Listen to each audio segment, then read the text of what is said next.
Adelante. Gracias. Hola, muy buenos días. Para cualquiera que esté sufriendo, no es un signo de debilidad pedir ayuda, es un signo de fuerza. Barack Obama.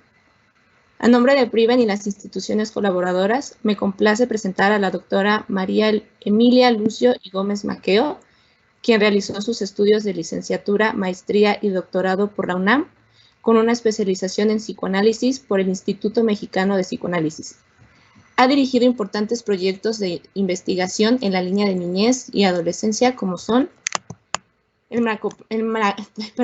macroproyecto MP6, desarrollo de nuevos modelos para la prevención y el tratamiento de conductas adictivas, fungiendo como responsable del proyecto la estrategia de prevención en estudiantes de bachillerato en riesgo de consumo de sustancias y SDIUAIFE. La caracterización y evaluación multidimensional de adolescentes con desadaptación social en la Universidad de la Frontera en Temuco, Chile, fungiendo como investigador externo en el Fondo Nacional de Desarrollo Científico y Tecnológico en el año 2007. El estudio de la inteligencia latinoamericana SLATIN, en donde participan investigadores de Brasil, Argentina, Chile, Perú, Colombia y México, coordinado por la Universidad Minas Gerais, Belo Horizonte, Brasil, fungiendo como corresponsable del proyecto. También la resiliencia, riesgo y psicopatología en la niñez y la adolescencia de la Dirección General de Asuntos del Personal Académico con el Programa de Apoyo a Proyectos de Investigación e Innovación Tecnológica, así como las intervenciones clínicas de infantes y jóvenes con base en la detección de problemas de salud mental. Actualmente es profesora titular C de la División de Estudios de Posgrado e Investigación de la Facultad de Psicología de la UNAM y coordinadora del programa de maestría profesional con residencia en psicoterapia infantil UNAM. Investigador nacional nivel 3 por el Sistema Nacional de Investigadores desde el año 2005. La doctora María Emilia Lucio cuenta con una vasta experiencia en áreas de la salud mental y en general respecto a las ciencias de la salud. Por lo anterior mencionado y su amplia experiencia que le precede, es un gusto recibirle con este congreso con la conferencia magistral Principales problemas de salud mental a nivel mundial relacionados con el suicidio en niñas, niños y adolescentes. Doctora Lucio, el espacio es suyo. Muchas gracias. Buenos días. Muchas gracias por la invitación. Voy a hablarles un poco de el trabajo que hemos hecho con los niños y los adolescentes en relación a la prevención, sobre todo, de los problemas de salud mental. Realmente, pues es un tema muy largo, el título, y muy amplio, todo lo que se puede decir en relación a este tema. Es para mí un gusto estar aquí y que me hayan invitado como ponente. Espero que podamos interactuar un poco. Creo que voy a hacerles una presentación y estoy abierta a que me hagan preguntas en el chat para por si podemos interactuar un poco. Voy a iniciar la presentación.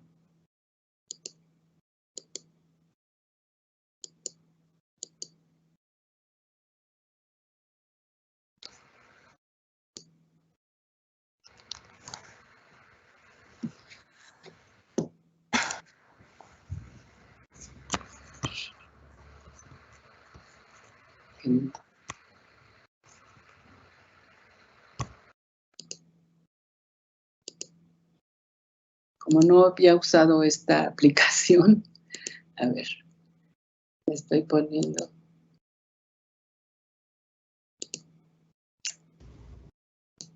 ¿Quiere compartir su pantalla, maestra? Sí, estoy abriéndola. En la parte superior derecha. No, ya la abrí. Abrir, a ver, es que dice que está abierta la función de compartir pantalla, pero no veo, no me sale mi pantalla. Ah, ok. Debe de haber en la parte inferior una flechita con dirección hacia arriba. Aquí ya le Si gusta ahí, y después de ahí viene una parte que dice compartir ventana única o ventana de escritorio. Si usted puede compartir su escritorio, Eso es le lo que debe no, aparecer todas las opciones para eso es compartir. lo que no me aparece. Cuando le da clic en la de bandeja de compartición, ¿qué le aparece? A ver, la voy a cerrar, la pongo a abrir y no me aparece, a ver, nada.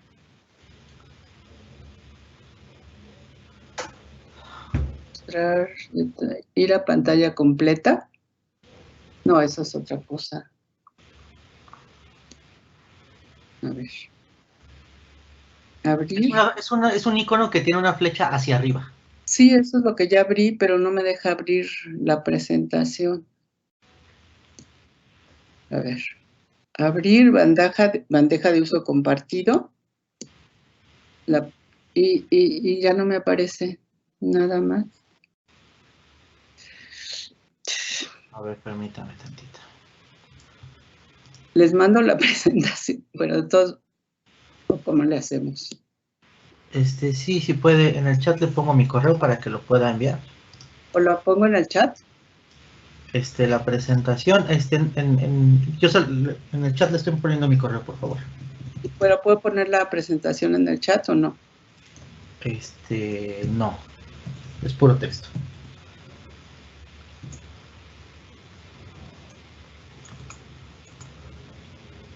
No veo su correo. Ah, ya.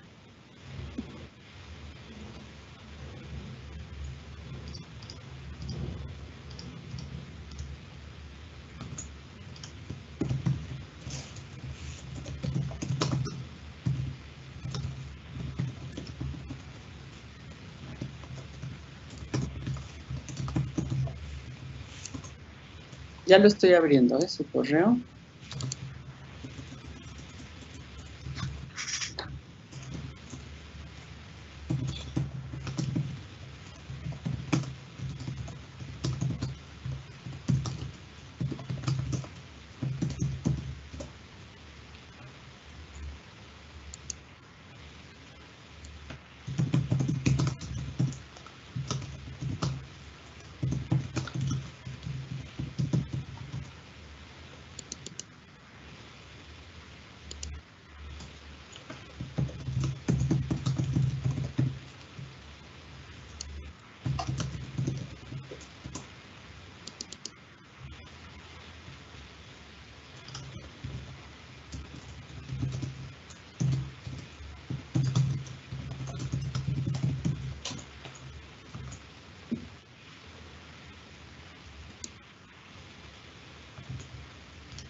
Bueno, mientras vamos solucionando esto, les quiero comentar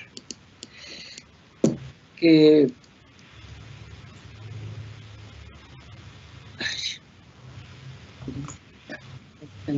aquí.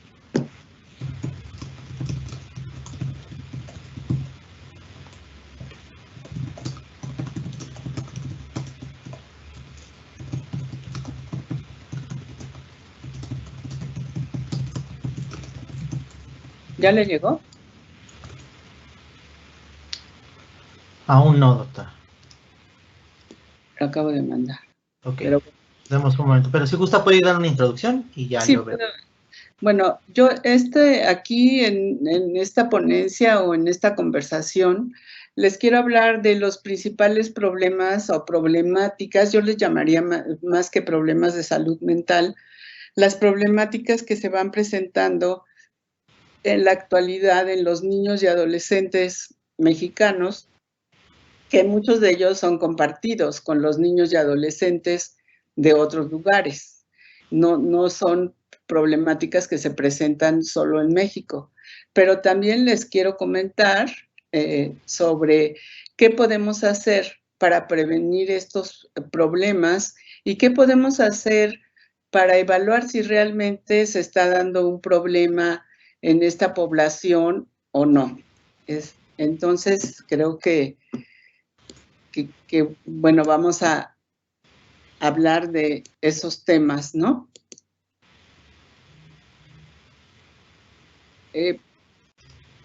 Yo soy psicóloga clínica, quiere decir que soy una persona especializada en problemas de salud mental y en la atención a esos problemas de salud mental.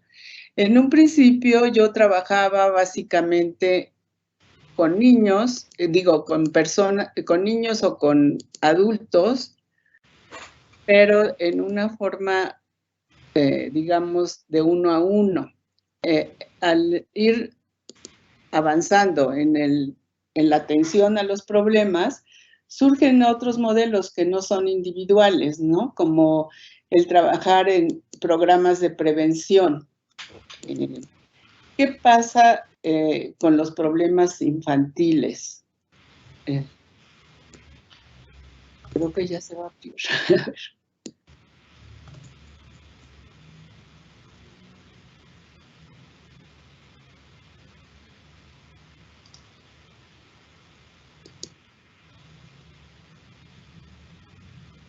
Creo que ya se está abriendo mi presentación.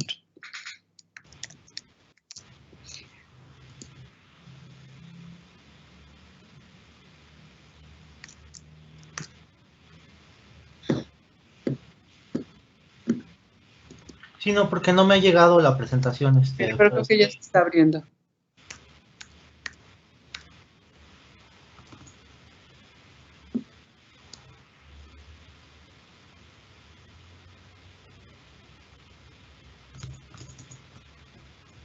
Se está cargando, pero ¿ya la ven?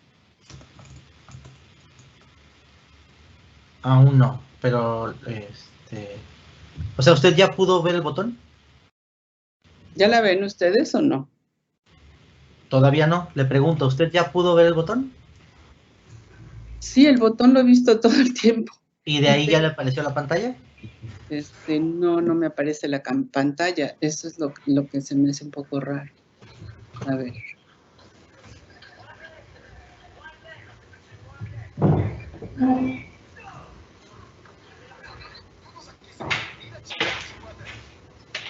¿O verdad? No se cargó. No, y todavía no me llega, doctora. ¿Está segura que salió el correo? Sí, ahorita sí salió. ¿Ya le llegó? No, todavía no. Ay, qué lata.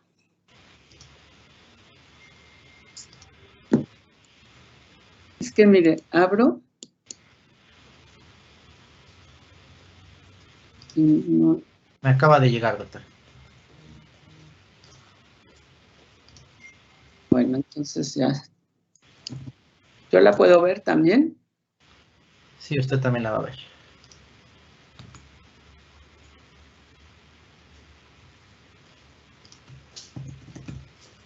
Bueno, entonces como les comentaba, es un tema muy amplio y vamos a ver solamente algunos aspectos de este tema, pues puesto que en una sola presentación no se puede hablar de todo, pero yo les voy a hablar de lo que considero más importante que les puede servir a ustedes, al público en general. No sé quiénes estén conectados, puede haber personas que sean profesionales, pero yo creo que también hay personas que quieren escuchar qué es lo que se puede hacer o qué es lo que sabemos acerca de estas problemáticas infantiles, ¿no? Que yo llamo.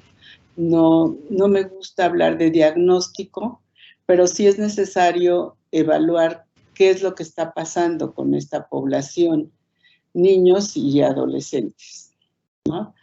En una época se consideraba que la infancia era totalmente feliz, que los niños no sufrían de nada, que los niños no presentaban estrés, y sin embargo, pues sabemos que los niños se estresan por diferentes razones, igual que los adolescentes, y esto los lleva a veces a presentar problemas como depresión, ansiedad, problemas escolares, problemas de rebeldía con los padres y problemas por el estilo. Por eso yo les llamo problemáticas y no problemas que sean diagnosticados, ¿no?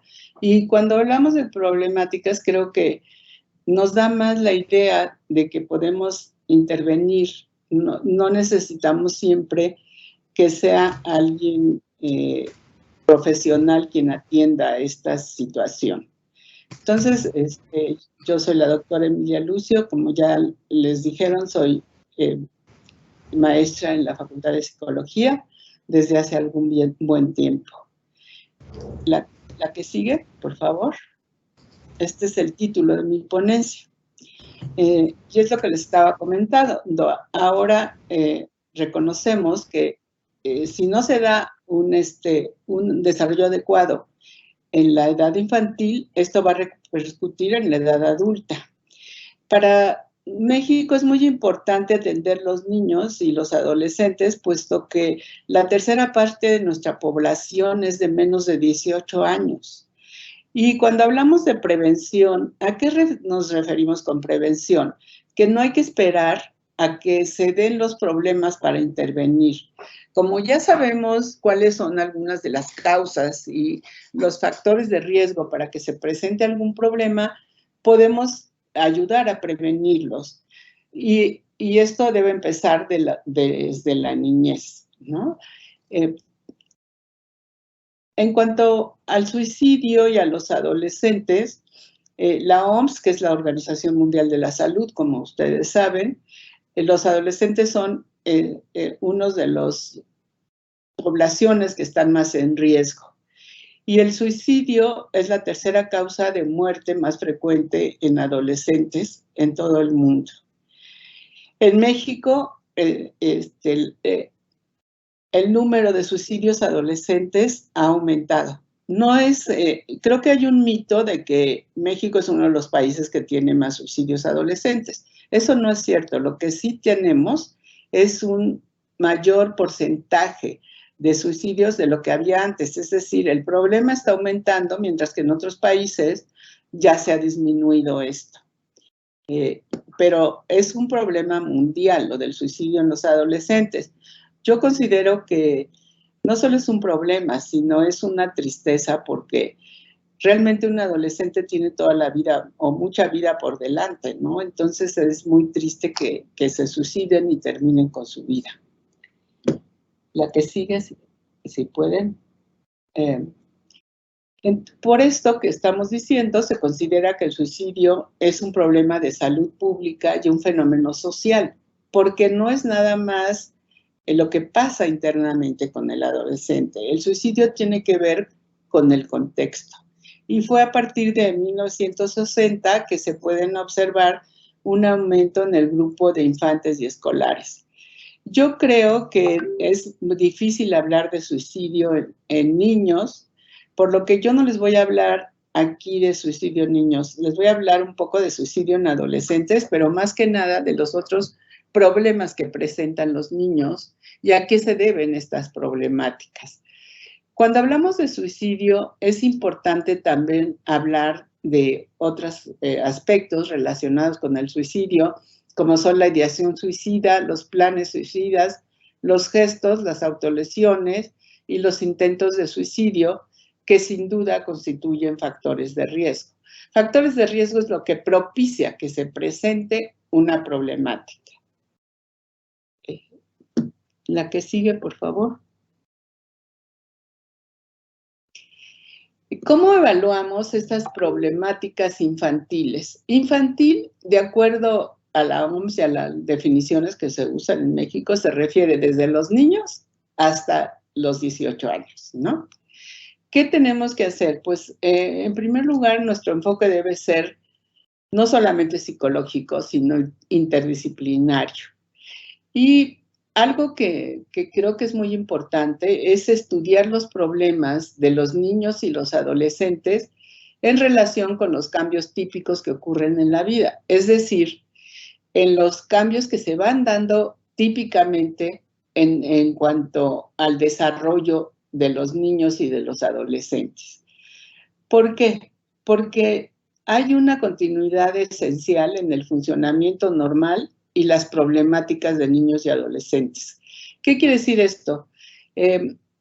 No podemos decir, por ejemplo, para chuparse el dedo en un niño de 2 años ya es hay que diagnosticarlo. No, porque esto todavía es aceptable dentro del desarrollo, ¿no?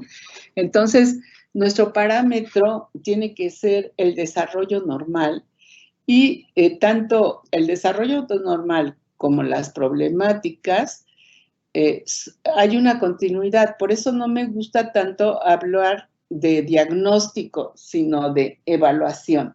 Necesitamos evaluar si hay un problema para ver qué podemos hacer frente a este problema. Y entonces, ¿qué implica el reconocimiento de estas problemáticas?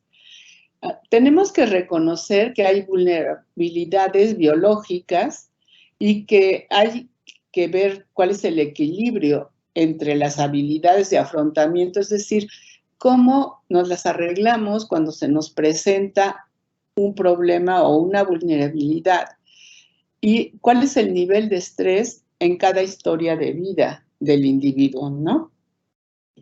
Y bueno, otra cosa importante es que hay una continuidad, como creo que ya les había comentado, entre el comportamiento temprano y los comportamientos tardíos. Es decir, esto no se sabía hace mucho, pero actualmente los que estudian la salud mental saben o sea, se han ido en forma retrospectiva a estudiar cómo muchas personas adultas que tienen una depresión tuvieron algún episodio desde la infancia, algún episodio de depresión. Por eso tenemos que identificar qué factores influyen en la habilidad del niño para organizar la experiencia y cuál es el nivel adaptativo de cada uno de ellos, aunque haya factores de riesgo. Ahora, no podemos decir del todo una frase que decía un psicólogo muy famoso que infancia es destino, ¿no? Es relativo destino. Es decir, la experiencia temprana, lo que nos sucede en la niñez, no determina un curso específico de funcionamiento adaptativo o desadaptativo, sino que si hay un problema desde la infancia, esto restringe que pueda haber una situación adaptativa en la adultez, ¿no? ¿Y qué entendemos por adaptación? Es la organización dentro y entre múltiples niveles de influencias en el desarrollo, incluyendo la naturaleza, es decir, lo biológico, la crianza y el desarrollo mismo. Aquí, pues, vemos que pues, la familia va a entrar en acción porque, pues, la crianza tiene que ver con lo que va pasando con los niños y con la probabilidad de que se dé un problema o no. Entonces, la capacidad de adaptarse de una organización adaptativa depende de la capacidad de las personas para utilizar los recursos dentro y fuera de sí mismos, para negociar las tareas del desarrollo correspondientes a cada edad. Es decir, todos tenemos factores de riesgo, o sea, que tienen que ver con nuestra vulnerabilidad biológica, con nuestra familia, con la crianza y con el contexto social. Por eso hablamos de un enfoque interdisciplinario. Pero también todos tenemos recursos. En una época en la psicología clínica nos dedicábamos a ver cuáles eran los problemas, pero desde Freud se decía cuáles son las áreas libres de conflicto, ¿no? O sea, hay recursos y nos tenemos que valer de esos para que la persona logre una buena adaptación, una adaptación adecuada. La que sigue, por favor. Entonces, ¿cuáles son algunas trayectorias de desarrollo que pueden influenciar el riesgo de autolesiones y suicidio? Y de otras problemáticas, como por ejemplo, la crítica constante y las formas de crianza severas impiden al adolescente considerar que las relaciones son confiables y gratificantes. Ustedes saben que como padres de familia a veces recurrimos a esto porque pensamos que hay que poner un límite. Y es muy difícil poner los límites a los adolescentes y también poner límites a los niños. Entonces, pero en realidad se ha visto que esto no ayuda mucho, ¿no?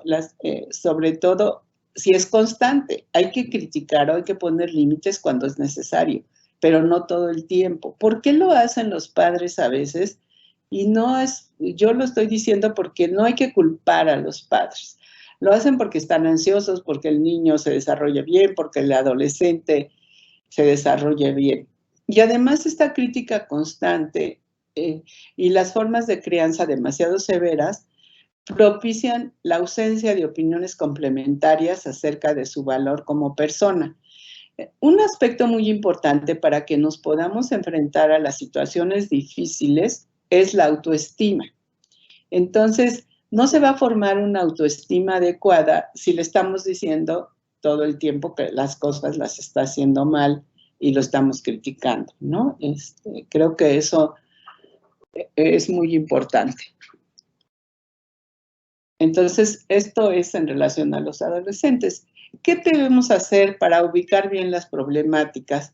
Analizar la relación entre aspectos genéticos del desarrollo y ambientales con respecto a las problemáticas, considerando que hay una interacción entre ellos. Y por eso les digo, la infancia no es destino porque hay una interacción entre lo genético y lo ambiental.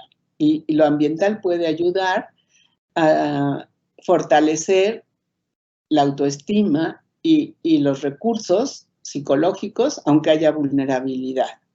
Y a partir de aquí es que surge la psicopatología del desarrollo y los modelos de riesgo. Es decir, no vamos a hacer nada más un diagnóstico, sino para prevenir tenemos que ver cuáles son los factores de riesgo que tiene no solo cada individuo, sino cada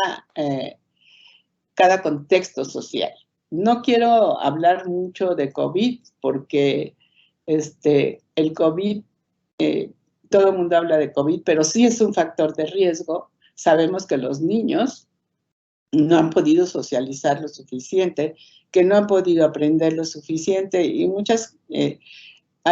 es un factor de riesgo, pero no me voy a referir mucho a esto porque creo que hay otras ponencias que se refieren directamente a esto. ¿Cuáles son algunos factores de riesgo para presentar alguna problemática que se han identificado en los niños a través de las investigaciones? Por ejemplo, la enfermedad crónica mental de una madre, que puede ser desde una depresión hasta una adicción, la ansiedad de la madre, el pertenecer a un grupo minoritario, la falta de educación de los padres. Y aquí hay algo muy importante, los sucesos de vida estresantes, como el COVID. No es ninguna descubrimiento hablar de que el COVID nos estresa. Pero algo que sí tiene que ver con la crianza es el maltrato de los padres o cuidadores. A veces los padres son muy cuidadosos de sus hijos, muy afectuosos, pero los dejan a cuidar con alguien que los maltrata y a veces no se enteran, ¿no? Entonces es todo el contexto. No podemos decir son solo los padres, son solo los factores biológicos, es una interacción de todo. Entonces estos son algunos de los factores de riesgo que tienen que ver con el que se presenten problemáticas de salud mental en los niños. Lo que queremos es promover la salud mental, no nada más identificar y actuar cuando ya hay una problemática. Había un imperativo de la OMS que es para el año 2000, salud mental para todos. Sabemos que esto no se ha dado, ¿no? Porque la salud mental tiene que ver con un bienestar psicológico dentro de un contexto adecuado para el desarrollo y desafortunadamente no se ha logrado esto en la medida que se pretendía. La que sigue, por favor. Entonces, ahora voy a hablar un poquito del estrés como un factor de riesgo para estas problemáticas. Al hablar de que el estrés es un factor de riesgo en la infancia y en la adolescencia, surge la pregunta, ¿los niños sufren de estrés? Mucho tiempo, ya se los había comentado un poquito al principio, fue considerada como la infancia como una época de bienestar, libre de preocupaciones y de las responsabilidades del adulto. Aún en la actualidad, algunos psicólogos y profesionales consideran que los niños no pueden sufrir de estrés porque no han desarrollado las condiciones cognitivas para experimentarlo. Sin embargo, cuando hemos entrevistado niños, nos damos cuenta que los niños sí sufren de estrés, como lo dice en la siguiente diapositiva, ¿no? Y entonces, la evaluación del estrés diario en la infancia ha cobrado importancia en los últimos 20 años. O sea, ha cambiado la forma de acercarse a las problemáticas infantiles. Y entonces el estrés diario puede definirse como las frustrantes demandas y contrariedades que acarrea la interacción cotidiana con el medio ambiente. Y pues como ven, pueden ser muchas estas condiciones frustrantes, no solo para los adultos, sino también para los niños. La que sigue, por favor. Aquí les pongo algunas cosas que los niños consideran estresantes y que se las hemos hecho, que surgen de las entrevistas que hemos hecho a los niños. Esto no lo inventamos nosotros. Esto es lo que el grupo de investigación en el que yo estoy me dijeron los niños, ¿no? Nos dijeron cosas como que me echen la culpa de lo que pasa en casa, que mis papás no me hagan caso, sacarme malas calificaciones, que me comparen con otros. Fíjense, esto de que me comparen con otros es importantísimo. Creo que es algo que hacemos los papás sin darnos cuenta. Y los maestros, es que tú no eres como tu hermano. Tu hermano sacaba muy buenas calificaciones, todo lo entendiera, muy buen alumno, tú no. Entonces, hay que evitar esas comparaciones. Y algo que vimos que les duele mucho psicológicamente es que se burlen de ellos. Sin embargo, ustedes saben que en la escuela y en muchos ambientes se da esto. Entonces, ¿por qué les digo esto? Porque es como ir viendo qué podemos hacer para prevenir. Y una cosa que nos sorprendió es que los niños dijeron que me puedan robar o secuestrar, ¿no? Esto es muy importante porque es algo que está en nuestro contexto, presente todo el tiempo. La que sigue, por favor. Entonces, surge, así como surgen los modelos de riesgo, también surgen los modelos de competencia a partir de este enfoque de psicopatología del desarrollo que nos permite explicar la naturaleza y causa de resultados exitosos, es decir, de los niños que se adaptan a pesar de situaciones de riesgo o vulnerabilidad y buscan factores específicos que puedan ayudar al desarrollo adecuado de individuos que se consideran en alto riesgo. ¿Cuáles son estos factores? Resistencia al estrés, o sea, yo lo puedo enfrentar, aunque invulnerabilidad, que eso es muy relativo, y resiliencia. ¿Qué quiere decir resiliencia? Adaptarse en un contexto de riesgo, como el que tenemos ahora. Es indudable. Aunque también se evitan ciertos riesgos con esta situación de el estar en encierro. La que sigue, por favor. Entonces, ¿qué hacemos con en este enfoque que yo les quiero exponer aquí? Es usar las competencias y fortalezas del individuo para propiciar que se adapte y utilizar la curiosidad del niño y del adolescente para investigar cómo se llegó a esta situación. Y bueno, entonces aquí evaluamos el problema de una manera diferente que nada más hacer un diagnóstico de una problemática, sino evaluar qué es lo que el niño puede hacer y nosotros le podemos, y el adolescente, por supuesto, le podemos ayudar a que haga para que pueda tener un enfoque adecuado. ¿La que sigue? ¿Cuáles son algunas de las competencias que los niños en edades de guardería, infantes y pequeños deben desarrollar? Apego a uno más adultos, aprender a sentarse, adquirir lenguaje, control de esfínteres, obedecer instrucciones. Entonces, si vemos que algunas de estas competencias el niño no las ha adquirido, quiere decir que algo está pasando en su desarrollo, ¿no? En la que sigue podemos ver competencias que se deben desarrollar en niños un poco más grandes. ¿Me pueden pasar la que sigue? Aquí ya estamos hablando de niños en edad escolar. Tienen que aprender a leer y escribir, seguir reglas de conducta en la escuela, en la casa y en lugares públicos, llevarse bien con los compañeros de la escuela, aprender matemáticas elementales, comportarse adecuadamente y tener amistades.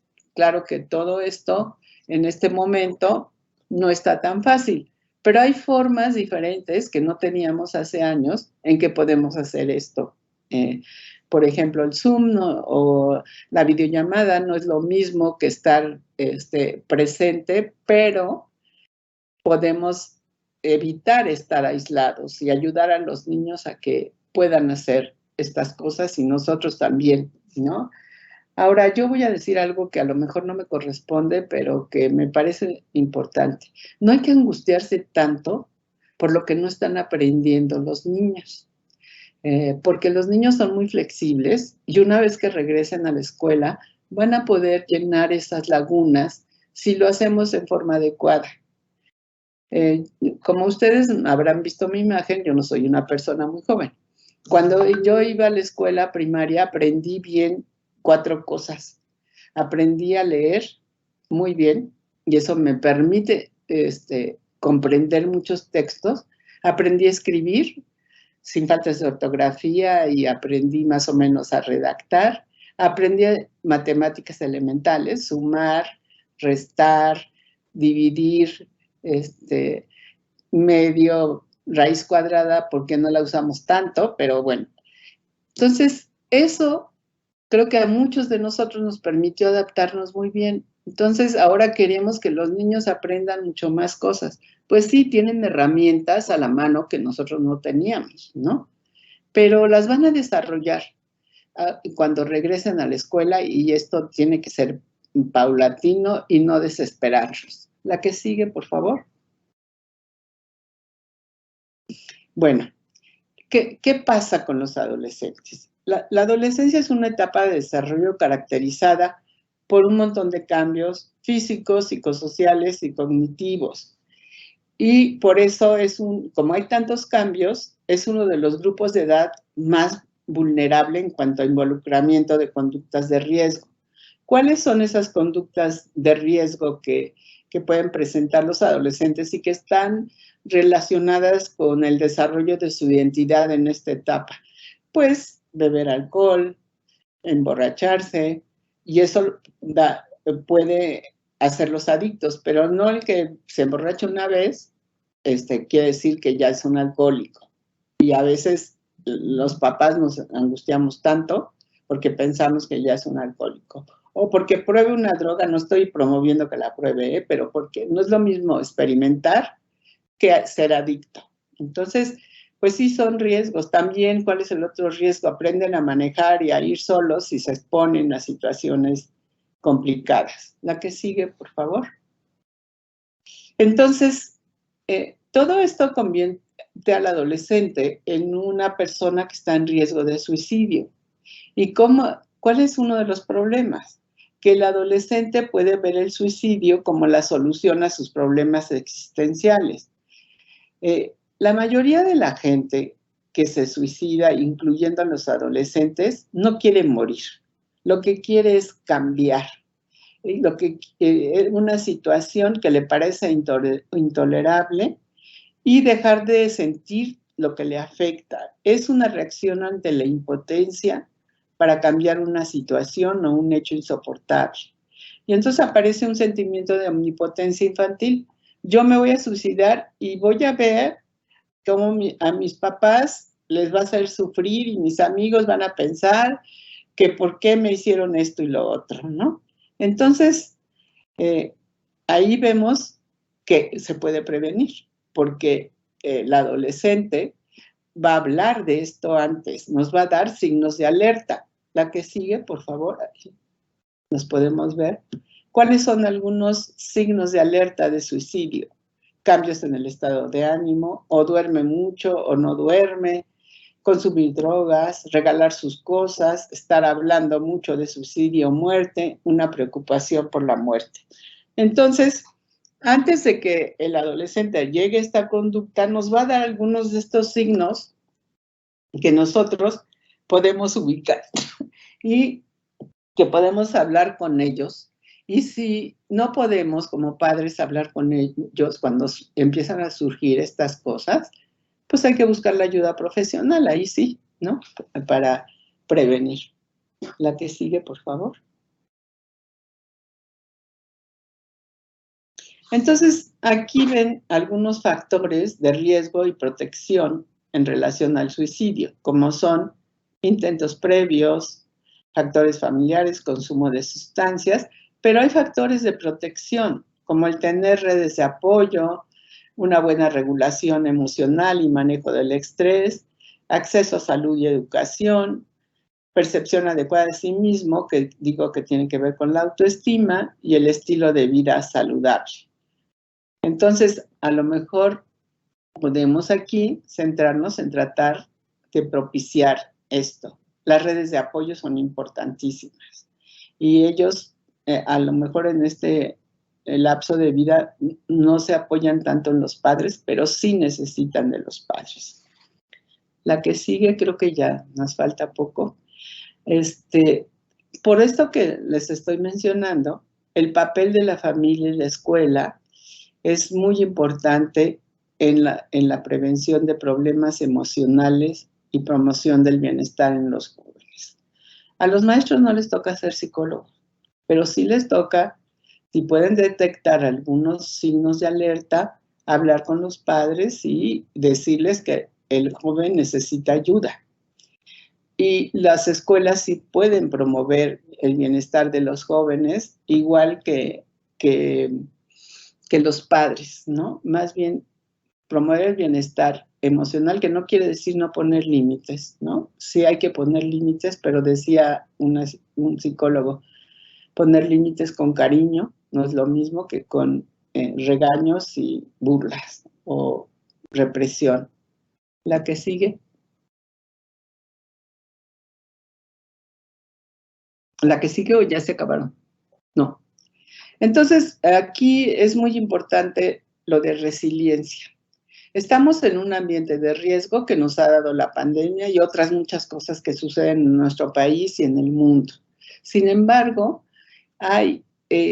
puede haber una adaptación positiva a pesar de experiencias significativas de adversidad y traumas.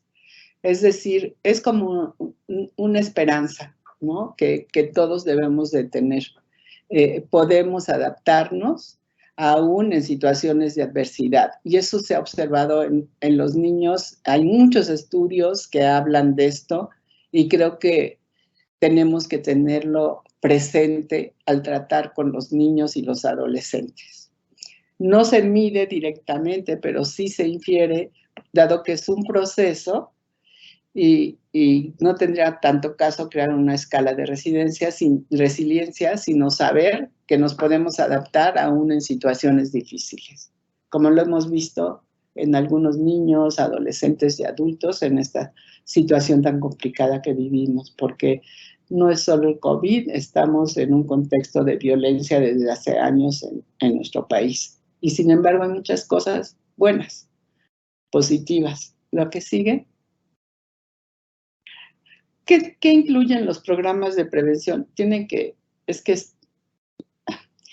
Deben enfocarse a reducir las estrategias desadaptativas más que a incrementar las adaptativas. ¿Por qué?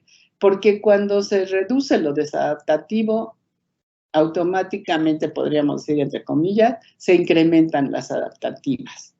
Y hay que ser optimistas y pensar que los eventos positivos son permanentes, duraderos y se deben, ahí está mal, a sí mismos, ¿no? O sea que nosotros podemos, depende cómo evaluemos las cosas y cómo manejemos el estrés, si podemos volver positivo. Y yo les digo ahora a mis pacientes, concéntrese en lo que puede disfrutar. A pesar de muchas cosas que pasan, hay muchas que podemos disfrutar. La que sigue, que creo que es la última.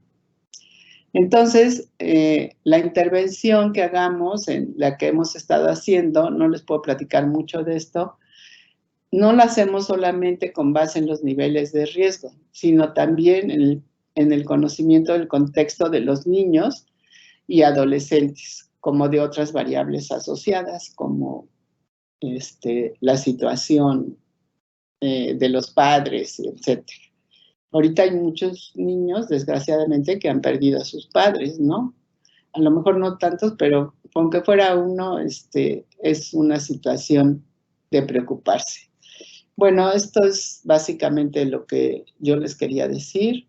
Lamento las inconveniencias que tuvimos al principio y hacia dónde debemos ir, a que las intervenciones sean más sistemáticas, es decir, que no cada quien haga lo que sea y que probemos que son eficaces para que no solo la psicología y la salud mental progresen, sino para que haya un mayor nivel de bienestar.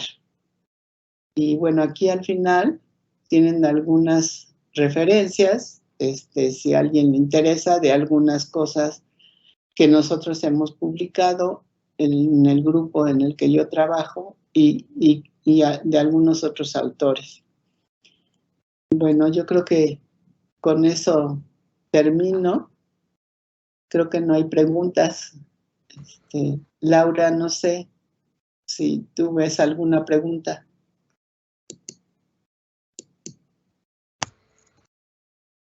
Muchísimas gracias, doctora Lucio, por esta conferencia, por su tiempo y por el conocimiento compartido.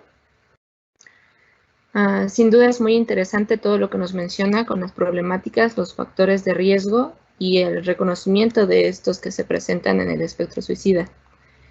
Considero que el encierro por la pandemia de COVID realmente ha traído muchos problemas para la salud, sobre todo la salud mental del grupo de niñas, niños y adolescentes. Y pues sobre las preguntas y las respuestas, a continuación pasaremos a responderlas, ¿verdad?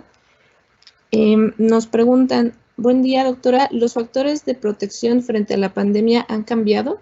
Es decir, ¿hay factores de protección emergentes? Gracias. Yo creo que sí, sí hay factores de protección emergentes. Un poquito les quise comentar cuando la comunicación y el apoyo que uno puede sentir de los demás es muy importante. Y en esta situación, pues la comunicación se ha visto difícil, ¿no? Sin embargo, los niños, yo he visto papás que ponen a los niños todos los días a hablar en una videollamada con sus amiguitos, ¿no? Eso es un factor emergente porque tenemos la comunicación con medios de tecnológicos que no tenían hace años. Yo pienso, si la pandemia hubiera sido hace 10 años, ¿no? Los factores de protección y de riesgo serían diferentes. Si la pandemia hubiera sido hace 20 años, también, ¿no? Entonces, sí hay factores de protección emergentes. Hablar con los niños, ponerlos a hacer ejercicio. A mí me inquieta que se quiera tener a niños pequeños frente a la cámara 6 horas como si estuvieran en el salón de clases. Si en el salón de clases no se puede, menos se puede en una pantalla. Y de hecho, hay maestros de todo tipo de escuelas públicas y privadas que los ponen a hacer ejercicio, los ponen a bailar, o sea, son no es que cambien, pero sí la forma en la que se expresan estos factores de protección ha cambiado, pero se puede. O sea, la verdad es que cuando tenemos cierta tendencia a la depresión o a ser un poco negativos, nos centramos en lo negativo, pero hay muchas cosas positivas y si cada uno de ustedes se pone a pensar, yo he encontrado, y creo que ustedes también, cosas positivas en las que nos podemos concentrar en esta pandemia. Espero que con esto les conteste. Muchas gracias. Otra pregunta más. En cuestión de la resiliencia con los niños, sobre todo los niños pequeños, ¿cómo podríamos fomentar esta adaptación en el tema de... Ay, perdón. Una disculpa. ¿Cómo podemos adaptar esta resiliencia con los niños pequeños? Sobre todo porque hay diferentes problemáticas que se están presentando con el encierro, la depresión, el cansancio, el que, como usted lo menciona, muchas veces los niños no quieren estar frente a una computadora todo el tiempo y uno como padre o como familiar tenemos que presionarlos o fomentarles el que tienen que estar ahí porque tienen que estudiar o porque tienen que hacer alguna actividad. ¿Cómo podríamos implementar la resiliencia? Bueno, es difícil hablar de incrementar la resiliencia. Lo que podemos hacer es incrementar la adaptación, ¿no? Y bueno, a lo mejor si no quiere estar todo el tiempo frente a la pantalla, le podemos decir al maestro, se va a salir 20 minutos, no, o se va a salir 1 hora, me puede decir qué es lo que van a ver ahorita, y el papá, pues sí es cansancio para el papá también. Ahora somos los papás que tienen niños, son maestros, ¿no? Sí. Pero bueno, hay formas de ayudar a que ellos se adapten. A mí me han platicado, y yo he observado bebés que tienen problemas de que no hablan. Y bueno, ¿por qué no hablan? Porque a veces no es que sea un problema, pero hay que evaluar si eso, ¿no? ¿Por qué no hablan? Porque no tienen necesidad, porque los papás les entienden con señas. ¿Qué han hecho algunas mamás para incrementar la adaptación? Por ejemplo, ustedes habrán oído de las burbujas, ¿no? Donde se juntan 3 o 4 mamás y que no están contagiadas y juntan a los niños para que los niños puedan socializar. Esas son cosas que desde muy pequeñitos pueden ayudar a que se adapten mejor. El cansancio, también hay que entender el cansancio de los niños en edad escolar, ¿no? Y buscar la forma de que vean las cosas más creativamente. Sí yo creo que no es tanto presionarlos, sino ponerles ciertos límites y ciertas tareas claras. O sea, sí tienes que estar en la escuela algunas horas, pero si un niño de 4 años yo he visto niños de 4 o 5 años que aparentemente están yendo a la escuela en una pantalla. Si un niño no quiere ir un día, yo creo que no pasa nada, ¿no? Como también nosotros tener menos ansiedad sobre qué es lo que está haciendo el niño, y sí tenemos que supervisar. O sea, nos toca como papás desde siempre supervisar. No hacer la tarea del maestro, pero sí supervisar a los niños. Hay algunos que casi no necesitan eso, o sea, lo hacen porque así son, pero muchos necesitan esto, ¿no? No quisiste entrar a la clase, tienes 7, 8 años, estás aprendiendo a leer, a ver, vamos a leer una página de un cuento en la noche antes de que te duermas, ¿no? Creo que esas son cosas que ayudan a adaptarse. Muchas gracias. Pues, déjenme ver si hay una pregunta. Bueno, en cuestión de adolescentes, ¿hay alguna manera de diferenciar bien los factores de riesgo? Ya que muchas veces los adolescentes, pues todos tenemos como que esta idea de que cuando uno entra a la adolescencia es normal que estén deprimidos, es normal el aislamiento, es normal por cambios hormonales y por otra serie de cosas. ¿cómo podríamos nosotros diferenciar realmente cuando hay una problemática de un suicidio, de una tentativa de suicidio, que son los cambios normales de una persona, ¿no? En su desarrollo? ¿Hay alguna manera de poder diferenciar esta situación? Miren, nosotros, el grupo en el que yo trabajo, hablamos del riesgo acumulado. No es un solo factor lo que nos va a decir que hay posibilidad de un riesgo de suicidio. Mientras más factores de los que yo les puse en un momento en la pantalla, sí empieza a hablar mucho de la muerte, sí regala sus cosas más preciadas, si, por ejemplo, era un adolescente que dormía, digamos, sus 8 horas bien y empieza a no dormir, si empieza a no querer hablar con sus amigos, si los papás dicen, y los adolescentes sobre todo, dicen, mis papás no se dan cuenta de que yo estoy tomando drogas, pero a veces no nos damos cuenta porque no queremos, porque nos angustia demasiado, ¿no? Es algo que nos angustia demasiado como padres. Entonces, mientras más de estos factores se presentan, hay más riesgo de suicidio. Para los papás y para cualquiera que hay un riesgo en alguien de la familia, si nos empieza a hablar mucho de la muerte, por ejemplo, yo he visto adolescentes que empiezan a hablar mucho de la muerte y le dicen en su casa, es una tontería, ya no digas eso. No es una tontería, hay que ver. Puede ser una tontería, puede ser una pose, pero puede ser algo real. Entonces, si no podemos como papás hablar de esto, ahí sí que hay que acudir a un profesional, como un psicólogo clínico, un psiquiatra, que pueda hablar con el niño libremente de este tema. Claro, muchísimas gracias. No sé si con eso se contesta la pregunta. Sí, yo creo que sí. A mí, bueno, por lo menos para mí me quedó muy claro. Muchísimas gracias, doctora.